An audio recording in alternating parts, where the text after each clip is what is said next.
नमस्कार दोस्तों। आपके अपने यूट्यूब चैनल रोजगार विद अंकित में आपका बहुत बहुत स्वागत है। मित्रों, आशा करता हूं कि आप सभी अच्छे होंगे, बढ़िया होंगे, खुशहाल होंगे और जहां भी होंगे एकदम बेहतरीन होंगे।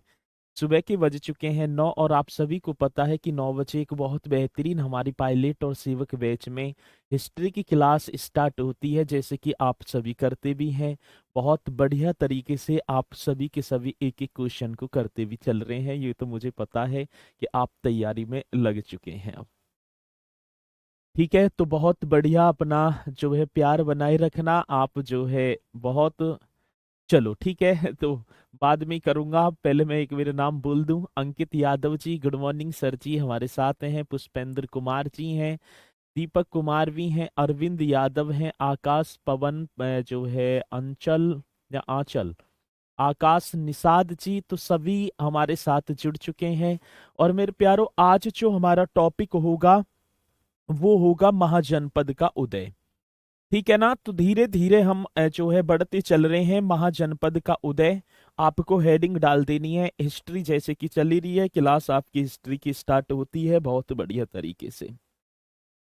कुछ बच्चों का डाउट है कि सर जी हमारी क्लास 10 से 15 मिनट पहले ही समाप्त हो जाती है, तो मैं अभी इस चर्चा पर बात करूंगा भी। ठीक है, और कुछ सेवक बैच वाले जो मेरे शेर हैं वो कह रहे थे सर जी झारखंड स्पेशल कब स्टार्ट होगा। तो आपका जो झारखंड है ना, झारखंड जी के जो स्पेशल है उसे मैं ही पढ़ाऊंगा, चिंता करने की जरूरत नहीं है। तो बहुत ही जल्द हम स्टार्ट करेंगे, तो आप इस पर जो है चिंता ना करें। ठीक है, चलो तो अब मैंने आपसे बता दिया है। तो आप जो है शाम को इस तरीके का कमेंट्स तो आप नहीं करेंगे, और कोई डाउट होगा तो आप जो है निश्चित पूछेंगे। अब प्रैक्टिस सेट की बात आई तो अभी थोड़ा सा सिलेबस आप कंप्लीट कर लो। यदि अब जो है वर्तमान में प्रैक्टिस सेट, बाकी हमारे मॉक टेस्ट तो लगेंगे संडे को, यदि अभी प्रैक्टिस सेट आपने स्टार्ट किया तो डिमोटिव से हो जाओगे थोड़ा सा। जैसे ही सभी अध्यापकों का सिलेबस बीच से माध्यम में पहुंच जाएगा, तब मैं आपको एकदम सुझाव दे दूंगा कि प्रैक्टिस सेट जो है कर देना स्टार्ट। ठीक है, इतने वैसे लगाते रहना, ऑनलाइन ऑनलाइन लगाते रहना है जरूर। ठीक है, चलो। केशपाल सर को औरैया की धरती से सादर प्रणाम। तो ठीक है ना, तो आपका सादर प्रणाम स्वीकार है। सभी के कमेंट्स मेरे यहाँ तक पहुंचते हैं, मुझे सभी के सभी दिखाई देते हैं। तो चलते हैं मित्रों, महाजनपदों के उदय की बात करूंगा। सर महाजनपद है क्या? अब ये भी तो पूछा जा सकता है, पूछा तो ना जाएगा लेकिन मैं समझा रहा हूं आपको कि महाजनपद जैसे आज वर्तमान में भारत में 28 राज्य हैं, जिसे मैं स्टेट बोलूंगा। ठीक है ना, केंद्र शासित प्रदेश हैं। उसी तरीके से उस समय मेरे प्यारो भारत में 16 महाजनपद थे, जिन्हें राज्य ही मैं बोल दूं। ठीक है ना, चलो जिन्हें मैं क्या बोल दूंगा विमल जी, राज्य ही मैं बोल दूंगा। तो उस समय की यदि मैं बात करूंगा तो उस समय भारत में कितने, तो 16 महाजनपद थे। अब मुझे किस में पता चलता है कि भारत में ऐसे ऐसे 16 महाजनपद थे, जिनके नाम ये थे, इनकी राजधानी ये थी, इनकी वर्तमान स्थिति की बात करूं ये है। तो मैं बताऊं, जब मैं बौद्ध धर्म के अंगुत्तर निकाय व जैन धर्म के भगवती सूत्र को पढ़ूं, तो मेरे प्यारों भारत में मुझे 16 महाजनपदों के उदय का प्रमाण मिलता है। तो आप डाल देंगे सर जी, ठीक है ना, क्या डाल देना है, महाजनपद। तो है ये तो डला ही हुआ है, तो आप एक बार और डाल देंगे 16 महाजनपद। अब यदि क्वेश्चन पूछा जाए कि भारत में कितने महाजनपद थे, तो आप सभी बताएंगे सर 16 महाजनपद थे। अब 16 महाजनपदों का उदय मुझे किस में मिलता है, तो एक बार इसके बारे में हम चर्चा करेंगे। ठीक है ना, 16 महाजनपदों की बात है तो आपको बताना है सर 16 महाजनपदों का उदय, कितने महाजनपदों का, तो इसे तो हम लिख देंगे बढ़िया तरीके से। 16 महाजनपदों का, क्या महाजनपदों की बात है सर, 16 महाजनपदों का उदय। ठीक है, 16 महाजनपदों का उदय बौद्ध धर्म के, कौन सी धर्म की बात आती है मेरे प्यारो, तो मैं यहां पर बात करूंगा सर जी बौद्ध धर्म के अंगुत्तर निकाय। कौन सी निकाय की बात होगी, तो हम बताएंगे सर बौद्ध धर्म का एक निकाय होगा अंगुत्तर निकाय। तो आपको लिख देना है बढ़िया तरीके से बौद्ध धर्म के अंगुत्तर निकाय, तथा तथा और क्या है सर जी, जैन धर्म के। ठीक है ना, कौन सी धर्म की बात होगी, तो यहां लिख देंगे जैन धर्म के भगवती सूत्र में मिलता है। कौन सी सूत्र की बात होगी, तो हम बताएंगे जैन धर्म के भगवती सूत्र में, भगवती सूत्र में मिलता है। ठीक है, चलो जी।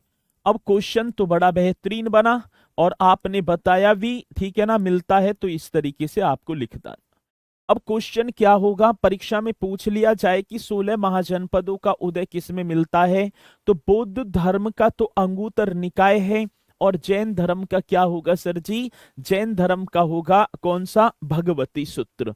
तो ये अपने में बहुत ही बेहतरीन क्वेश्चन हमारा बन जाता है। यदि मैं बात करूं कि 16 महाजनपदों का उदय किस में मिलता है, तो बौद्ध धर्म के अंगुत्तर निकाय और जैन धर्म के भगवती सूत्र। अब मैं एक बार इन पर विस्तार डालता चलूंगा। चलो, क्या डालना है, विस्तार। ठीक है सर, समझ नहीं आता सर, मैं समझ नहीं आ रहा है या ठीक है ना, क्लास समझ में नहीं आ रही। चलो बहुत बढ़िया जो है, ठीक है चलो। अब एक बार उन 16 महाजनपदों के बारे में मैं बात करूं, तो एक नाम था सर जी वत्स, आपने पढ़ा था, ठीक है ना, वत्स इस तरीके से आपको डालना है। चलो कौन सा होगा सर, एक महाजनपद है वत्स, ठीक है। चलो अब मैं इसकी राजधानी की बात करूंगा, तो आपको याद करते चलना है साथ के साथ। तो मित्रों, वत्स की राजधानी जो थी उसका नाम था कौसाम्बी। यदि क्वेश्चन पूछा जाएगा कि वत्स की राजधानी क्या है, तो हम बताएंगे सर जी वत्स की राजधानी है कौसाम्बी।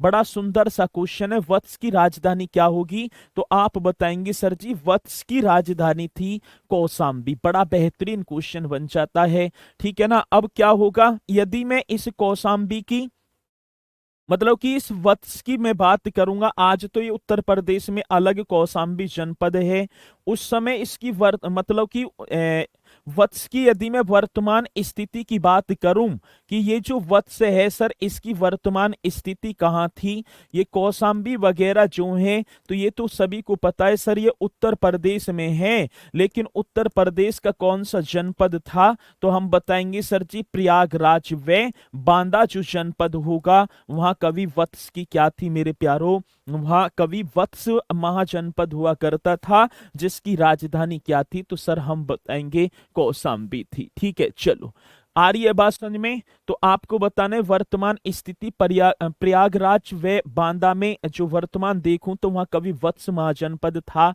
राजधानी क्या थी, कौसाम्बी। इस वत्स के यदि मैं शासक की बात करूं, सर जी वत्स के शासक कौन थे जिनका मुझे प्रमाण मिल रहा है, तो आप बताएंगे सर उद्यन। इस तरीके से करेंगे। वत्स के राजा कौन थे, तो आप बताएंगे मेरे प्यारो उद्यन थे। और उद्यन किसके समकालीन थे, तो ये भी आपको बताना है सर जी, ये तो बुद्ध के समकालीन थे। किसके समकालीन, तो बड़ा बेहतरीन सा जवाब आपको देना है, बुद्ध के समकालीन। ठीक है ना, किसके समकालीन थे, जो गौतम बुद्ध है ना, उनके समकालीन थे उद्यन। अब क्वेश्चन हमसे पूछा गया क्या, सर जी गौतम बुद्ध किसके समय कौसाम्बी गए थे, तो उद्यन के समय, मतलब उद्यन उस समय वत्स का राजा था जब गौतम बुद्ध कहाँ गए थे, कौसाम्बी की यात्रा पर गए थे। ये कौसाम्बी जो जैन और बौद्ध धर्म दोनों के लिए पवित्र स्थल माना जाता है, वो कौसाम्बी जो वर्तमान में उत्तर प्रदेश राज्य का जनपद भी है। तो ये आपको बताना है, शासक की बात होगी सर उद्यन, आपको बता देना है। ठीक है, अब इस उद्यन की जो शादी होती है वो चंड प्रद्योत की बेटी थी और नाम था वासदत्ता। ठीक है ना।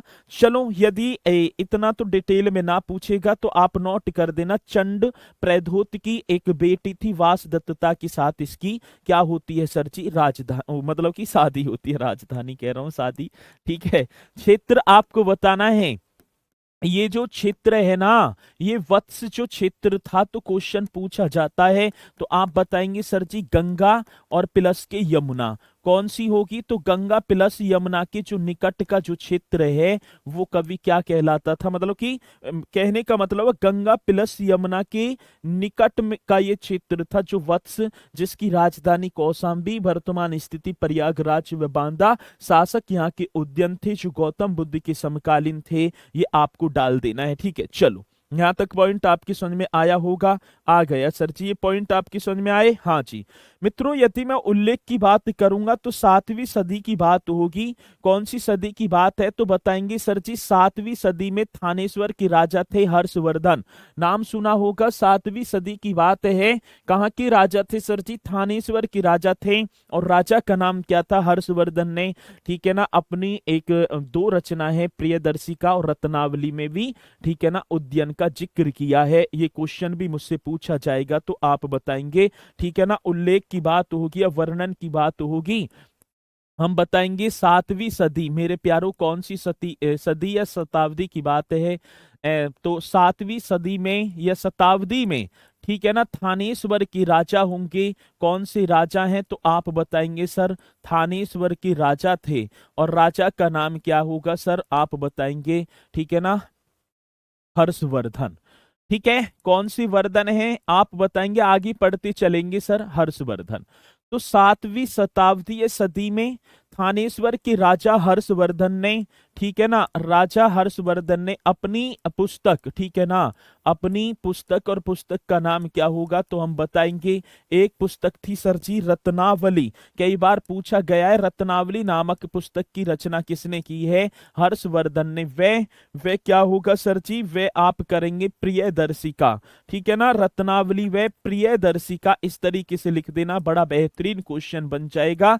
रत्नावली व प्रियदर्शिका में मेरे प्यारो, प्रियदर्शिका में, ठीक है, किसका सर? उद्यान का जिक्र किया है, ये आप बता देंगे, उद्यान का जिक्र किया है। तो यदि क्वेश्चन पूछा जाएगा तो हम इसे भी बताएंगे, ठीक है ना, जिक्र किया है।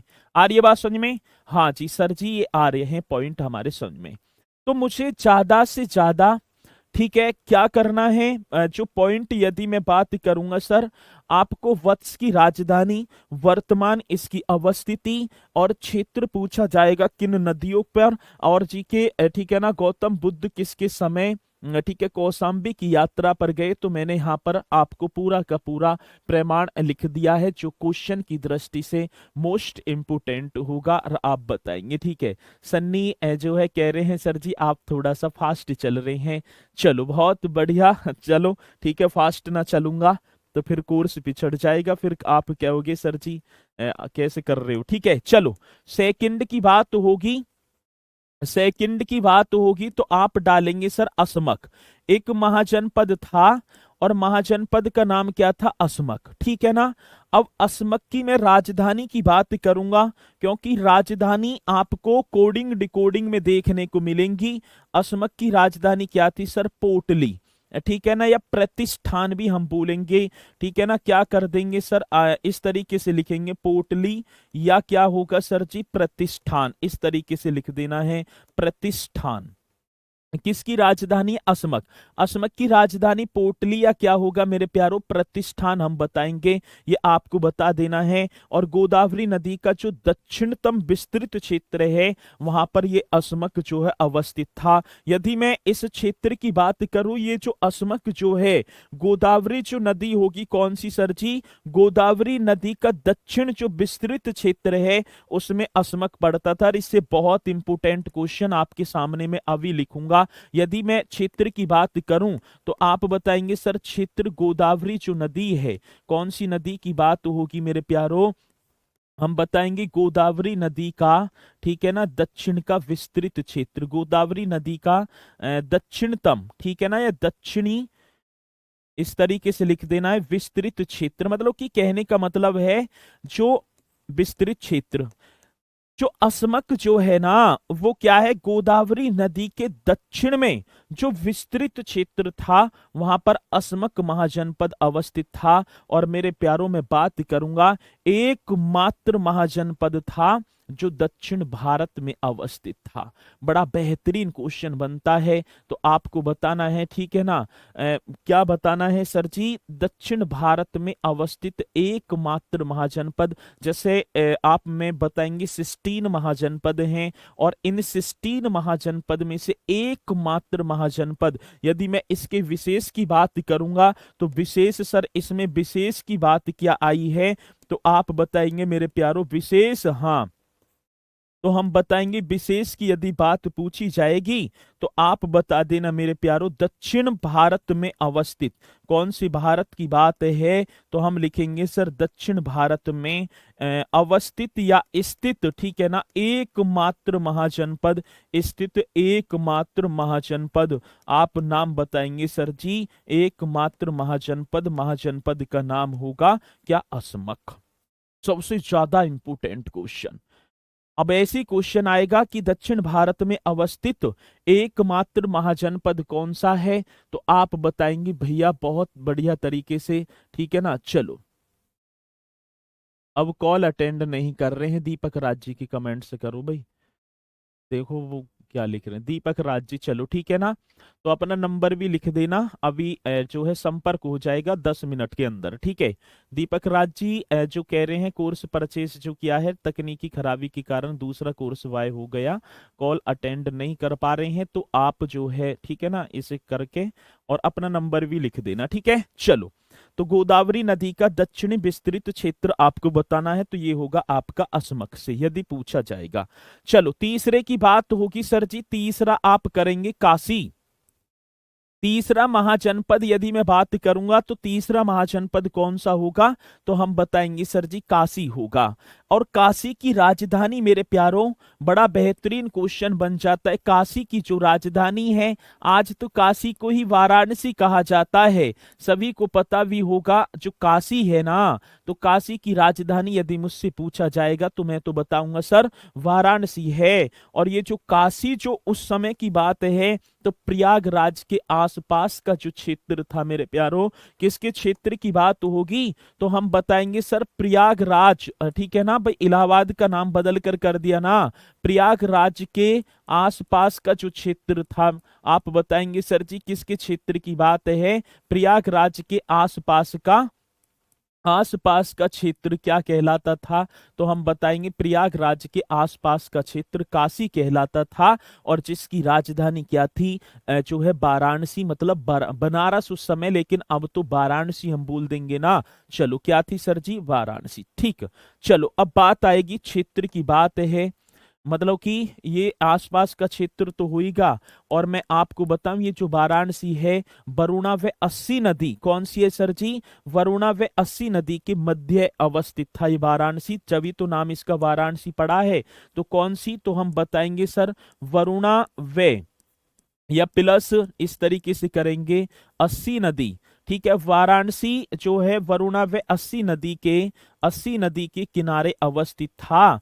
किसके किनारे अवस्थित था, तो हम बताएंगे, तो आपको बताना है बहुत बढ़िया तरीके से। तो इसलिए देखो, जो वाराणसी है ये वरुणा व अस्सी नदी के किनारे अवस्थित था, इसलिए इसका नाम पड़ा सर जी वाराणसी। महाजनपद की बात होगी तो एक काशी की राजधानी थी, और प्रयागराज के आसपास का क्षेत्र कभी मेरे प्यारो काशी कहलाता था। तो ये मैं आपको बताऊंगा, बहुत बढ़िया तरीके से आपने नोट किया और आप करते भी चलेंगे, ठीक है। चलो जी, अब विवरण की बात आती है सर जी, इसके विवरण की बात यदि मैं बात करूं, विवरण मेरे प्यारो, जो काशी है ना, या वाराणसी की यदि मैं बात करूं, या काशी की, काशी का सर्वप्रथम उल्लेख मुझे किस में मिलता है? अथर्ववेद में मिलता है। तो आप बताएंगे सर जी, यदि क्वेश्चन पूछा जाएगा तो हम बता देंगे काशी का जो उल्लेख है, ये भी क्वेश्चन बड़ा बेहतरीन होगा। काशी का उल्लेख यदि मुझसे पूछा जाएगा सर, काशी का उल्लेख सर्वप्रथम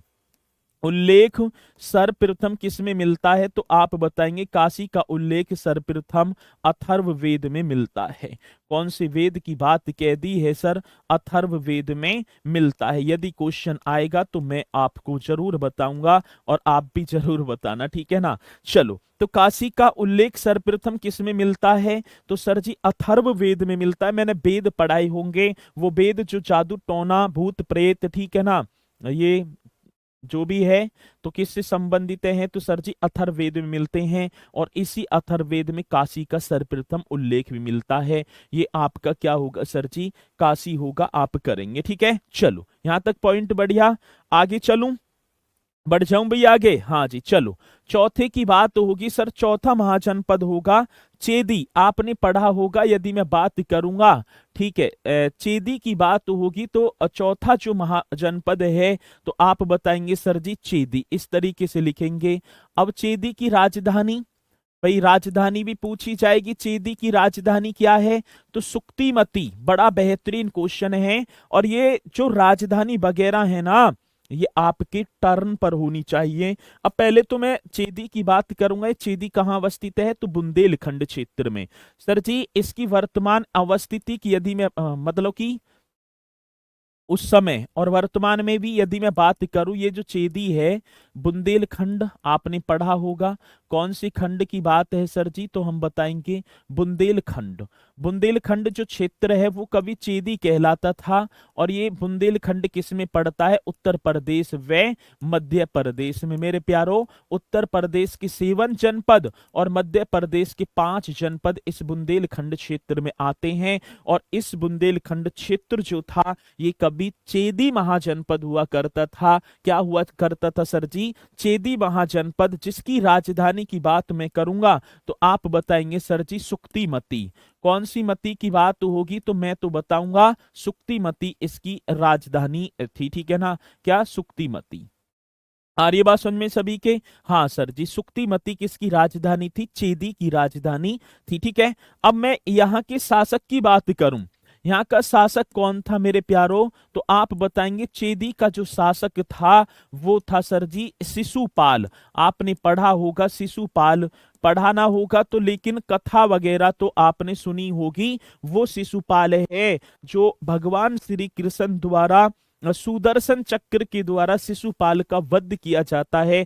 तो हम उसी शिशुपाल की बात कर रहे हैं, तो आपको बताना है, ठीक है ना। यदि शासक की बात होगी तो शिशुपाल आप बताएंगे। और यहाँ पर ठीक है ना, विशेष यदि मुझसे पूछा जाएगा सर यहाँ विशेष क्या हुआ है, तो इसमें विशेष, इस महाजनपद की यदि विशेष की बात होगी तो भगवान कृष्ण द्वारा, ठीक है ना, किसके द्वारा, तो हम बताएंगे सर जी भगवान कृष्ण द्वारा, या भगवान श्री कृष्ण द्वारा, इस तरीके से लिख देंगे ना, भगवान श्री कृष्ण द्वारा, भगवान श्री कृष्ण द्वारा, ठीक है, शिशुपाल का, मेरे प्यारो किसके, तो यहाँ का जो राजा है शिशुपाल का सुदर्शन चक्र द्वारा वध किया गया था।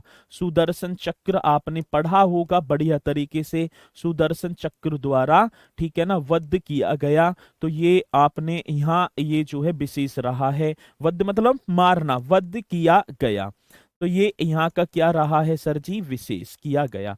यदि क्वेश्चन पूछा जाएगा कि चेदी बुंदेलखंड क्षेत्र में उत्तर प्रदेश में मध्य प्रदेश में पड़ता है, राजधानी सर जी सुक्तिमती, शासक यहाँ के शिशुपाल, विशेष क्या हुआ है इस महाजनपद में, तो भगवान श्री कृष्ण द्वारा शिशुपाल का सुदर्शन चक्र द्वारा मेरे प्यारो वध किया गया, सुदर्शन चक्र द्वारा शिशुपाल का वध, ये इसमें विशेष रहा है। आर्य भाषण में चलो यहां तक पॉइंट कंप्लीट।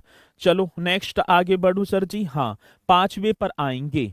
5वां होगा सर जी मल्ल, ठीक है ना। और मल्ल जैसे ही मैंने लिखा है तो तुरंत आपके दिमाग में एक क्वेश्चन आया होगा, मल्ल गौतम बुद्ध का जो अंतिम जो है संस्कार बड़े अंत्योष्टि के साथ मेरे प्यारो किसने किया था, मल्लों ने किया था, ठीक है ना, किसने किया था, मल्ल। हाँ सर कल टेस्ट में क्या पूछेंगे, अब मैं टेस्ट के बारे में भी आपको बताऊं।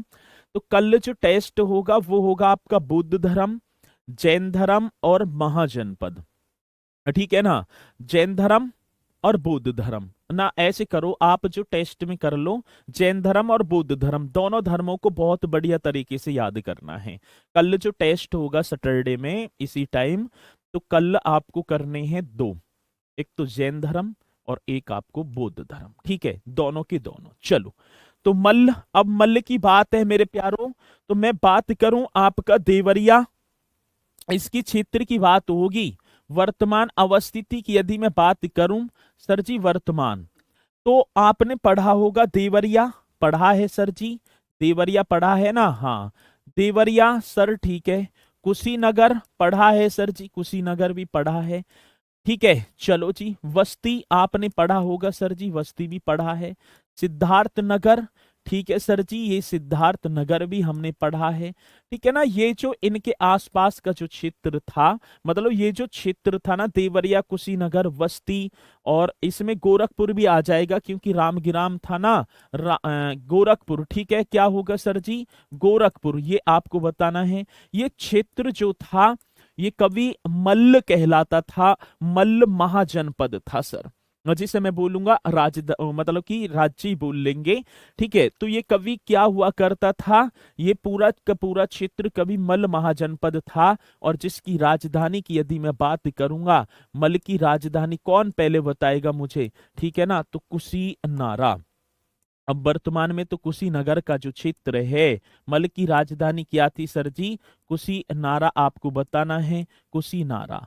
अब कुशीनारा यदि मैं वर्तमान की बात करूं तो आप कुशीनगर बता देंगे। जो उत्तर प्रदेश राज्य का यदि मैं बात करूं, कुशीनगर जो जनपद है वो कभी मेरे प्यारो मल्ल की राजधानी हुआ करता था।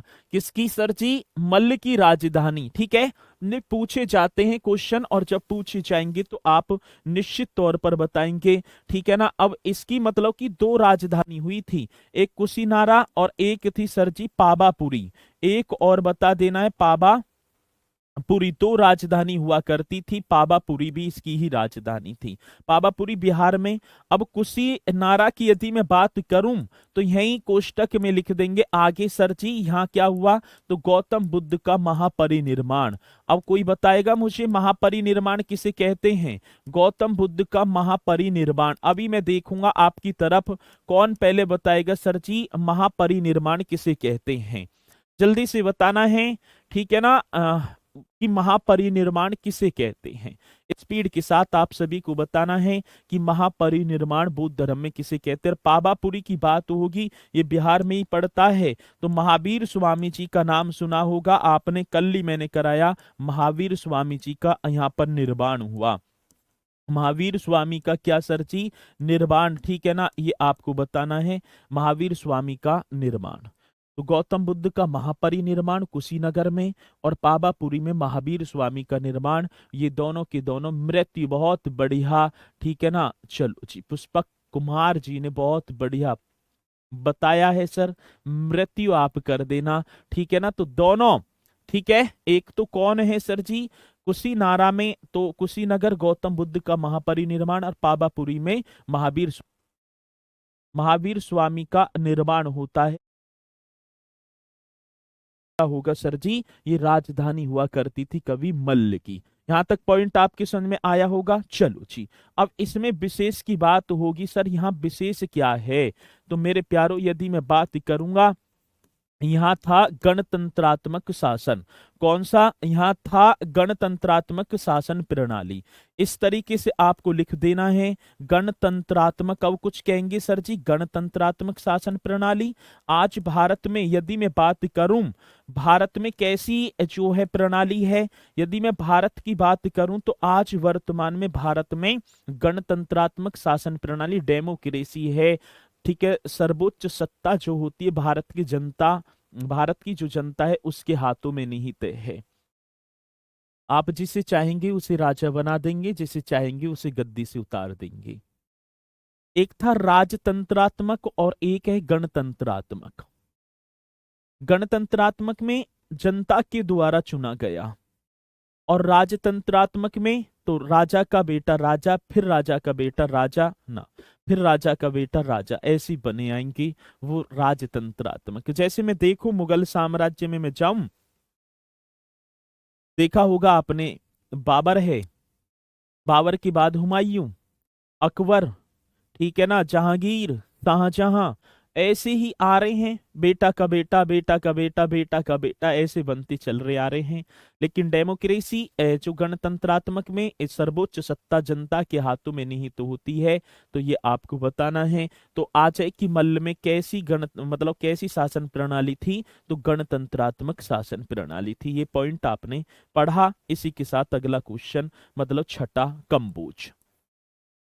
क्या आएगा सर जी, अगला जो महाजनपद होगा वो होगा कंबोज। कौन सा है सर? कंबोज। अब बात आएगी सर जी कंबोज की। यदि मैं कंबोज की बात करूं, इसकी वर्तमान अवस्थिति की, यदि वर्तमान क्षेत्र भी हमसे पूछा जाता है भाई वर्तमान में, तो ये पाकिस्तान का जो रावलपिंडी क्षेत्र है ना, किसकी बात है सर? हम चले जाएंगे पाकिस्तान में। तो पाकिस्तान का कौन सा, हाँ तुम पी लो, पाकिस्तान का जो रावलपिंडी और पेशावर का जो क्षेत्र है वो कभी कर मेरे प्यारो कंबोज हुआ करता था। तो मैं लिख दूंगा पाकिस्तान का सर, किसका? तो आपको बताना है पाकिस्तान का मेरे प्यारो, पाकिस्तान का इस तरीके से लिख देना है पेशावर व रावलपिंडी क्षेत्र। पाकिस्तान का क्या है सर? पेशावर व रावलपिंडी जो क्षेत्र है, इस तरीके से आपको सजा देना है। रावलपिंडी क्षेत्र, पाकिस्तान का पेशावर व रावलपिंडी क्षेत्र मेरे प्यारो कभी कंबोज महाजनपद हुआ करता था, जिसकी राजधानी थी हाटक। ये बड़ा सुंदर क्वेश्चन है। यदि मैं इसकी कैपिटल की बात करूं, कंबोज की सर जी कैपिटल क्या है, तो आप बताएंगे मेरे प्यारो हाटक। बड़ा बेहतरीन है। और कोडिंग डिकोडिंग में जब हमसे पूछे जाएंगे तो आपको बताना है, ठीक है ना? तो हाटक आप कर देंगे, ठीक है ना? राजधानी यदि मुझसे पूछी जाएगी तो मैं तो बता दूंगा सर हाटक। अब इस ये जो कंबोज है, जो महाजनपद जिसकी राजधानी हाटक थी, ये किस लिए विशेष था? इसमें विशेष क्या है तो मेरे प्यारों, ये श्रेष्ठ घोड़ों के लिए जाना जाता था। मतलब यहाँ जो मतलब कंबोज में क्या है, तो श्रेष्ठ घोड़ों के लिए प्रसिद्ध था। तो आप बताएंगे सर श्रेष्ठ घोड़ों के लिए, ठीक है? किसके लिए? घोड़ों के लिए प्रसिद्ध था। ये भी अपने में बड़ा बेहतरीन क्वेश्चन है। यदि पूछा जाएगा तो हम निश्चित तौर पर बताएंगे कि कंबोज किसके लिए प्रसिद्ध था। या आएगा क्वेश्चन कि श्रेष्ठ घोड़ों के लिए 16 महाजनपदों में से कौन सा महाजनपद प्रसिद्ध था, तो आपको बताना है सर जी कंबोज था। और कंबोज की राजधानी हाटक। मेरे प्यारों, कंबोज की वर्तमान अवस्थिति की बात करूं तो पाकिस्तान का पेशावर व रावलपिंडी क्षेत्र, और ये श्रेष्ठ घोड़ों के लिए प्रसिद्ध था, ठीक है ना? शायद हाट्यन रावलपिंडी क्षेत्र जो गांधार का था ना, हाँ ठीक है, बहुत बढ़िया, जो गांधार का था, सही है। चलो जी, ये जो हाटक है ये वर्तमान में राजपुर में पड़ता है, मतलब राजपुर इसे हम बोलेंगे। भाई आपके कमेंट्स मुझे दिखाई दे रहे हैं, मैं खामोखा में पढ़ूं आपके कमेंट्स ने? ये बताओ, यदि कोई डाउट होगा जब ही तो पढ़ूंगा। और एक कमेंट से बहुत क्लास डिस्टर्ब होती है। आप सभी के सभी पढ़ने वाले बच्चे हैं, और कैसी कैसी बात करते हो आप, ठीक है? ठीक है, तो ऐसे नहीं करेंगे कोई सा भी। चलो, अब वर्तमान गांधार, हाँ अब एक और भी था, और गांधार भी है, ठीक है ना? कौन सा होगा सर जी? गांधार। चलो, गांधार की बात होगी तो गांधार भी वहीं पड़ता है सर जी। कंबोज पाकिस्तान का पेशावर व रावलपिंडी क्षेत्र, और गांधार की भी बात होगी मेरे प्यारों, तो आप गांधार ही बता देंगे। और गांधार की राजधानी क्या थी, तो इस तरीके से लिख देना सर जी गांधार, ठीक है ना? सेम पाकिस्तान में पढ़ते हैं। गांधार की राजधानी थी मेरे प्यारों, पूछी जाती सर जी तक्षशिला, ठीक है? दोनों की अवस्थिति यदि मैं बात करूं तो वही है आसपास में, ठीक है? तो गांधार जिसकी राजधानी क्या थी, तक्षशिला, आपको बताना है, ठीक है? चलो, इसमें इतना ही कर देंगे, आगे चलेंगे। अब बात आती है सर जी, कैवा है ये? सातवां, आठवां। एक होगा सर मत्स्य, ये सबसे ज्यादा इंपोर्टेंट है, ठीक है? पहली बात मैं करूंगा मत्स्य की। और यहां से क्वेश्चन किस तरीके से बनेगा तो मैं आपको बताऊंगा। ये मेरे प्यारो अलवर, जयपुर और भरतपुर राजस्थान में, ठीक है? तो मैं पहले बात करूं वर्तमान अवस्थिति की, और बताऊंगा क्वेश्चन अभी से कैसे आया था।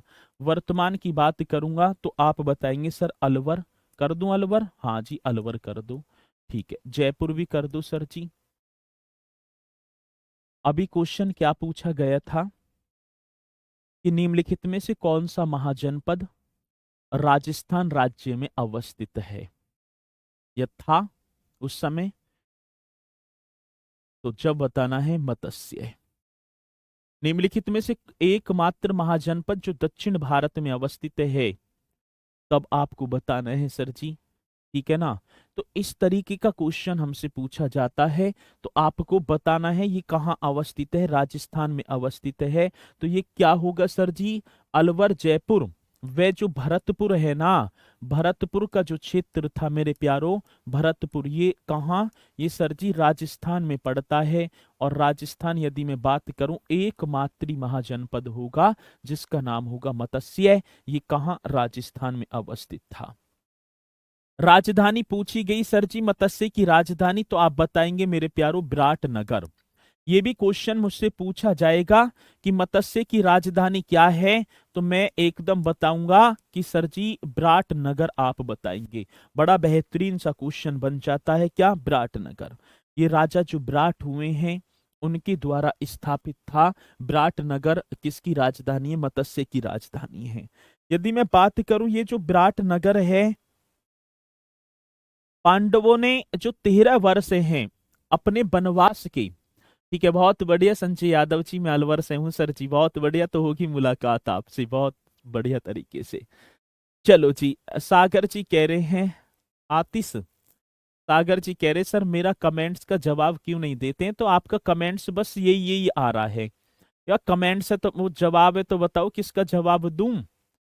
ए भैया, ये भी तो बताना है कि मैं जवाब दूं तो दूं किसका। नो सर, मेरे कमेंट्स का जवाब नहीं दे रहे। अब चल रही है बात उसकी, लेकिन क्वेश्चन आएंगे सरसों कहाँ मिली, ठीक है ना। चलो, विराटनगर आपको बताना है। अब इसके विशेष की यदि मैं बात करूं, तो मेरे प्यारो यदि विशेष की बात होगी, तो विशेष इसमें बनता है जो पांडव हैं, पांडवों ने अपने 13 वर्ष,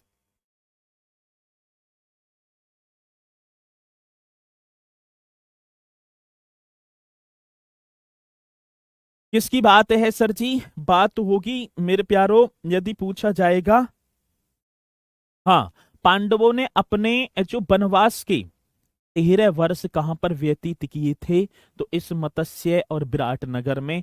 तो विशेष की बात होगी तो हम बताएंगे सर, पांडव जो थे ना, पांडवों ने, इस तरीके से लिख देना है, पांडवों ने अपने अपने वनवास के, सर जी किसकी बात है तो हम बताएं, हाँ सर, अपने वनवास के मेरे प्यारो, अपने वनवास के 13 वर्ष, ये आपको लिख देना, अपने वनवास के 13 वर्ष यहीं व्यतीत किए थे। ये इसलिए तो व्यतीत किए थे, ये होगा आपका जो है सर जी, व्यतीत किए थे, तो ये आपका क्या बन गया, ये बन गया विशेष। तो पांडवों ने अपने वनवास के 13 वर्ष यहीं व्यतीत किए थे, किसमें, विराटनगर, मतलब मत्स्य राजधानी विराटनगर। आ रही है बात समझ में, सही है सर। चलो, कितने हो गए, 8 हो गए हैं, ठीक है। अब इसी के साथ नौबे पर चलेंगे हम। किसकी बात होगी मेरे प्यारो, नौबा। नौबा होगा सूरसेन, ठीक है, आपने पढ़ा होगा सर। नौबा कौन सा होगा, तो हम बताएंगे सूरसेन होगा। अब सूरसेन भी अपने में, बहुत पहले मैं इस सूरसेन की बात करूंगा, ठीक है। सूरसेन है क्या, ये आसपास का क्षेत्र क्या है, तो मेरे प्यारो यदि मैं बात करूं, क्षेत्र की बात होगी, तो मथुरा के जो आसपास का जो क्षेत्र था, सर जी किसके क्षेत्र की बात है, तो आप बताएंगे मथुरा के आसपास का क्षेत्र मेरे प्यारो, मथुरा के आसपास का क्षेत्र कभी क्या कहलाता था, तो सर हम बताएंगे मथुरा के आसपास का क्षेत्र कभी सूरसेन कहलाता था। और जिसकी राजधानी की यदि मैं बात करूं, सूरसेन की राजधानी कैपिटल, तो सर आप मथुरा कर देना, जो यमुना नदी के तट पर अवस्थित है। कौन सी नदी, तो हम बताएं यमुना नदी के तट पर, यमुना नदी के तट पर स्थित थी, और नाम क्या होगा, तो हम बताएंगे सर सूरसेन। सूरसेन, मथुरा के आसपास का क्षेत्र, राजधानी मथुरा, और कौन सी नदी के तट पर, तो यमुना नदी के तट पर बताएंगे, ठीक है। चलो जी, अब बात आती है सर जी इसके उल्लेख की। तो मेरे प्यारो, सूरसेन का जो उल्लेख है ना, वो किसमें, महाभारत में भी मिलता है, और पाणिनि द्वारा रचित अष्टाध्यायी, अष्टाध्यायी के लेखक कौन है, पाणिनि, तो उसमें भी मेरे प्यारो सूरसेन का उल्लेख मुझे मिलता है। तो यदि मैं बात करूंगा सर, इसके उल्लेख की बात होगी, तो आप बताएंगे बढ़िया तरीके से, यदि क्वेश्चन आएगा तो हम तो निश्चित तौर पर बताएंगे। उल्लेख आप बता देना क्या, तो सर उल्लेख, हाँ, तो क्या है उल्लेख में? उल्लेख में होगा मेरे प्यारो महाभारत। ठीक है सर जी। कौन सी भारत की बात है तो मैं आपको बताऊं, महाभारत वे, महाभारत वे, ठीक है ना। पाणिनि द्वारा, पाणिनि इस तरीके से लिखेंगे, पाणिनि द्वारा रचित अष्टाध्यायी। पाणिनि द्वारा रचित कौन सा है सर जी? रचित अष्टाध्यायी में किसका? तो आप बताएंगे सर अष्टाध्यायी, हाँ अष्टाध्यायी में, ठीक है ना, उल्लेख मिलता है किसका? तो हम बताएंगे सूरसेन का। सूरसेन का उल्लेख किस में मिलता? महाभारत व पाणिनि द्वारा अष्टाध्यायी में, ठीक है ना। पाणिनि द्वारा रचित अष्टाध्यायी में किसका उल्लेख मिलेगा? तो हम बताएंगे सर जी किसका मिलता है? सूरसेन, जिसकी राजधानी थी मथुरा, यमुना नदी के किनारे, ठीक है, मिलता है। ये आपको बताना है बहुत बढ़िया तरीके से। आ रही है बात समझ में? चलो बहुत बढ़िया। तो यहाँ पर जो है ठीक है, चलो। तो मथुरा कान्हा है, अच्छा कान्हा है तो बहुत बढ़िया।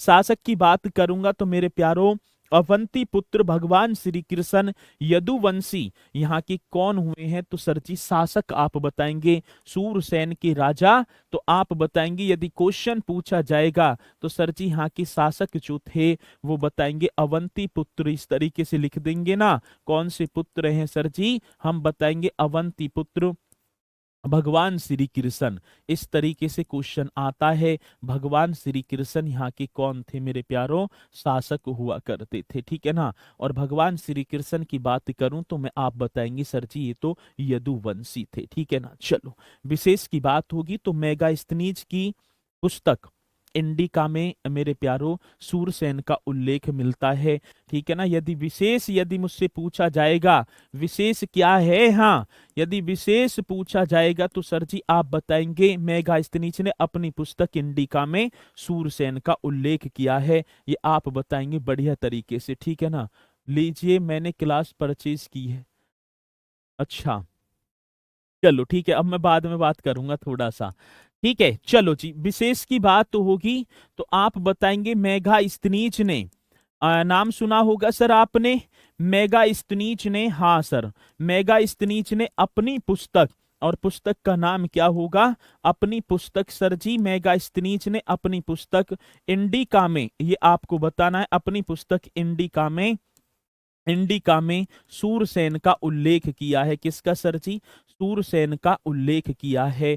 यदि क्वेश्चन हमसे पूछा जाएगा तो हम निश्चित तौर पर बताएंगे उल्लेख किया है, ठीक है। किसका किया है तो आप बता देना। तो मेगास्थनीज ने अपनी पुस्तक इंडिका में सूरसेन, जिसकी राजधानी मथुरा हुआ करती थी, ये आपको बताना है बढ़िया तरीके से। क्या हो गए? 9 हो गए सर। चलो अब 10वें पर आएंगे, ठीक है ना। यहां तक पॉइंट आपके समझ में आए सभी के सभी? अरे आगे समझ में, ठीक है। चलो देव की पुत्र थे, अरे तो देव की पुत्र है अवंती, मतलब कि अवंती के राजा वगैरह उस समय थे ना, अवंती ऐसे बोलेंगे ना, ठीक है। तो ये बताना है, ठीक है। चलो अब 10वां करेंगे सर जी कुरु। 10वां कौन सा करेंगे? कुरु। अब इसके वर्तमान क्षेत्र की बात करूं मैं तो सर जी वर्तमान अवस्थिति की बात होगी तो आपको बताना है। वो हम जो है इतिहास की तरफ चल रहे हैं, वो आप कह रहे हो देव की पुत्र है, वो जीवन परिचय वगैरह होगा, ठीक है ना। लेकिन हम यहाँ किसकी बात कर रहे हैं? हम कर रहे हैं अपने इतिहास की। तो दिल्ली व मेरठ का क्या है सर जी? दिल्ली व मेरठ का जो समीपवर्ती क्षेत्र है, दिल्ली व किसका सर? मेरठ का समीपवर्ती क्षेत्र, ये आपको बताना है। दिल्ली व मेरठ का समीपवर्ती क्षेत्र क्या कहलाता था सर? कुरु कहलाता था। और कुरु की राजधानी चलो यहीं लिख देंगे सर जी इंद्रप्रस्थ। क्या थी? कुरु की राजधानी यदि मुझसे पूछी जाएगी तो मैं तो आपको बताऊंगा सर कुरु की राजधानी थी इंद्रप्रस्थ, ठीक है ना। कुरु की राजधानी क्या है तो हम बताएंगे इंद्रप्रस्थ कुरु की राजधानी, जिसे दिल्ली मैं बोल दूंगा। हस्तिनापुर मेरठ दिल्ली का जो आसपास का क्षेत्र है वो इंद्रप्रस्थ वगैरह, मतलब कि मेरठ जो है इंद्रप्रस्थ इसकी राजधानी थी, और कुरु का क्षेत्र दिल्ली व मेरठ का समीपवर्ती क्षेत्र था। आ रही बात समझ में? तो ये हो गए आपके कितने? 10। चलो अब बात किसकी होगी सर जी? अब एक बार है, ठीक है 10 करवा दिए जो मैंने मेन है। अब एक बार एक देखेंगे सर जिनके बारे में तो हम आगे भी पढ़ते चलेंगे। एक नाम था अंग। अंग की राजधानी आप सभी को बतानी है, ठीक है ना। टोटल कितने हो गए सर? 11, ठीक है, ये 11वां होगा। ज्यादा ना लिखवाऊंगा इनके बारे में, तो इनकी तो राजधानी हमसे पूछ, क्योंकि इनका मैं पढ़ता चलूंगा ना, वो पढ़ाऊंगा। मगध साम्राज्य तो आएगा, मगध, मगध की राजधानी आपको बतानी है। यहाँ मैं राजधानी लिख दूंगा, ठीक है ना। यहाँ क्या लिख दूंगा सर? राजधानी। चलो, अंग की राजधानी आप ही को बताना, अंग की राजधानी क्या है, ठीक है। एक है सर जी कौशल, 13वां, यदि मुझसे पूछा जाएगा कौशल, कौशल की राजधानी क्या थी? चलो, एक यदि मुझसे पूछा जाएगा सर क्या होगा? पांचाल, पांचाल क्या हो गई, ठीक है ना। पांचाल की 2 राजधानी थी। अब 15वें की तरफ चलेंगे सर जी, आप बताएंगे वज्जी, ठीक है, शायद वज्जी ना हुआ होगा, तो आप बताएंगे वज्जी, और एक और रह गया, लास्ट कौन सा रहा है? वज्जी, वत्स हो गए, सूरसेन, शायद कौन सा, अस्मक तो हो गए ना, पोटली, अवंती ना हुआ, अवंती ना हुआ ना शायद, हाँ, अवंती कर देंगे, अवंती ना हुआ। चलो, अब इनकी राजधानियों के बारे में बात करूं, अंग की राजधानी थी सर चंपा, क्या थी? चंपा। अब मैं इनकी राजधानी क्यों लिखवा रहा हूं सर? जब मगध साम्राज्य का उदय होगा ना, कल जो चलेगी मगध, मतलब मंडे को, कल तो नहीं, कल तो टेस्ट होगा ना आपका, जब मगध चलेगा तो उसमें आपका अंग, कौशल, ये पांचाल वगैरह सभी आएंगे, ठीक है। मगध की राजधानी क्या है सर? चंपा, सही सो लिख दो, चंपा, ठीक है। चलो, बहुत बेहतरीन नाम है। मगध की बात होगी तो आप बताएंगे सर राजगृह। कौशल की राजधानी मेरे प्यारो श्रावस्ती, वो श्रावस्ती जिसमें गौतम बुद्ध ने अपने जीवन के सर्वाधिक उपदेश दिए थे।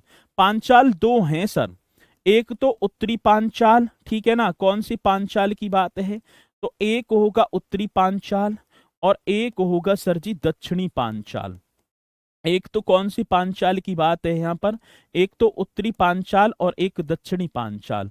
उत्तरी पांचाल की यदि मैं बात करूंगा तो आप बताएंगे राजधानी थी अहि चछत्र, ऐसे कर देना है, अहि चछत्र, ठीक है। चलो जी, दक्षिणी पांचाल की राजधानी थी सर जी काम्पिल्य, ये आपको बताना है, 2 राजधानी थी ना। अब बज्जी की बात आती है सर, बज्जी की राजधानी क्या थी? तो मैं बताऊंगा वैशाली थी, बज्जी की राजधानी होगी मेरे प्यारो वैशाली। और अवंती की भी 2 राजधानी थी, एक का नाम था उज्जैन, मतलब उत्तरी अवंती की उज्जैन, और दक्षिणी की थी महिष्मती, महिष्मती, ठीक है ना। तो ये आपको बताना है, महिष्मती लिख गया अभी, ठीक है। तो ये होंगे आपके टोटल 16 महाजनपद, जो परीक्षा की दृष्टि से बहुत ज्यादा इंपोर्टेंट हैं और याद भी करना है। कल आपका जो टेस्ट होने वाला है वो होगा सर जी कौन सा होगा? जैन धर्म और बुद्ध धर्म। समथिंग में 40 क्वेश्चन लाऊंगा, 20-20 क्वेश्चन दोनों जो है धर्मों से होंगे, और वो क्वेश्चन होंगे थोड़े से हटके भी होंगे। तो तैयारी अपनी इस लेवल की करना है कि वट्टे में से बट्टे आए, ठीक है। और फिर बाद में अपना स्कोर आपको शेयर करना है। वर्तमान में आप 2100 समथिंग में बच्चे हैं, तो मैं उम्मीद करूंगा कि सभी का स्कोर टॉप लेवल का आना चाहिए। याद इस तरीके से करने हैं। टेस्ट में क्या आता है? अरे भाई, टेस्ट में क्या है तो मैं 3 बार बोल दिया मैंने, जैन धर्म और बौद्ध धर्म, जैन धर्म, बौद्ध धर्म टेस्ट में होगा ये। तो आपको बहुत बढ़िया तरीके से करना है, तो मैं आशा करूंगा कि आप करेंगे। तो जल्दी से एक बार मुझे ये और बता दो कि हाँ सर, ठीक है ना, हम बहुत बढ़िया तरीके से करेंगे। Sachin Kumar Yadav ji, I love you sir. तो ठीक है, चलो, स्वीकार है आपकी, ठीक है। तो मैं मन ना दुखाना चाहता किसी का। चलो, हाँ, टोटल होगा बढ़िया तरीके से। उज्जैन के नीचे लिखा हुआ है महिषीमती, आप इस तरीके से करेंगे महिषीमती, ठीक है ना, ऐसे कर देना। चलो, ये लिखा हुआ है महिषीमती। और हाँ, तो सभी को बहुत बेहतरीन तरीके से टेस्ट देना है और करेंगे, ठीक है। चलो, तो इसी के साथ मित्रों इन महाजनपदों को करेंगे, फिर मगध साम्राज्य तो जो सैटरडे आएगा उसमें हम उन्हें करते चलेंगे। तो इसी के साथ मित्रों मैं अपनी वाणी को दूंगा विराम, तो सभी बच्चे बोलेंगे सर जी जय हिंद, जय भारत।